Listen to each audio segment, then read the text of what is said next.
The Marvels released this weekend, and the box office numbers are in for the first weekend, and it is a major disappointment for the MCU. It is literally the worst MCU box office opening weekend of all time throughout Marvel. And that includes the Incredible Hulk, any of the early Marvel movies that you would have thought would have done lower. This movie did even worse. And there's multiple reasons why that happened. And if we dive right in today, we're going to be looking into the reasons that the Marvels didn't hit the mark that they thought it was going to hit. And just before, we're going to talk about the box office opening. So the box office opening for the Marvels, it was about 47 million domestic, and it was barely hitting 100 million globally. That's a real big blow for such a big budgeted movie as the Marvels. So if you look at the reasons that the Marvels failed, there's multiple.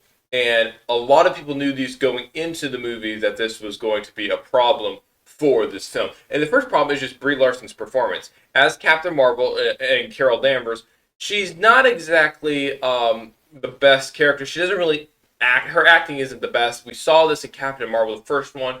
And you see it continually in the Marvels as well. If you look over at the villain for the Marvels, it's an easily forgettable villain. I mean, nobody really pays attention to the villain in this film. She's not really important overall to the entire plot, when the script is also really bad as well. That doesn't really help your case when trying to make a big budgeted film.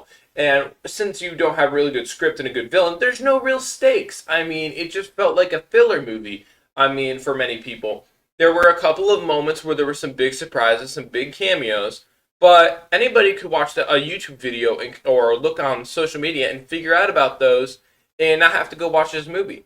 So just overall, it wasn't really a great film with that. And the one last part that has to do with why the Marvels did so terrible is the audience that the Marvels was targeted towards. Majority of it wasn't really geared, the Marvels wasn't really geared toward people because a lot of people didn't really like Captain Marvel. So it's safe to say that a lot of people probably aren't going to love a Captain Marvel 2 sequel, which was, of course, the Marvels.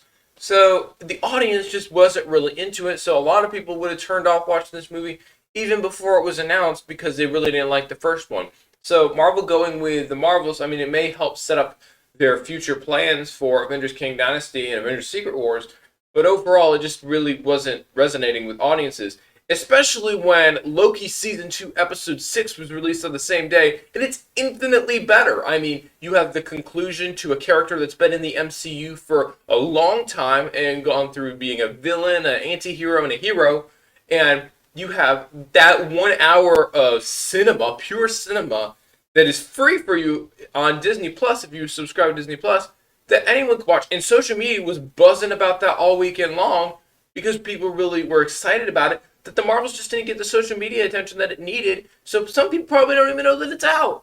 So it was really just the worst time for it to be released, and it just really wasn't a great movie. So hopefully Marvel will learn from this and they'll be able to adapt with the future films and releases that they do so that they can target bigger audiences and make films that people actually want to see with better scripting and better acting.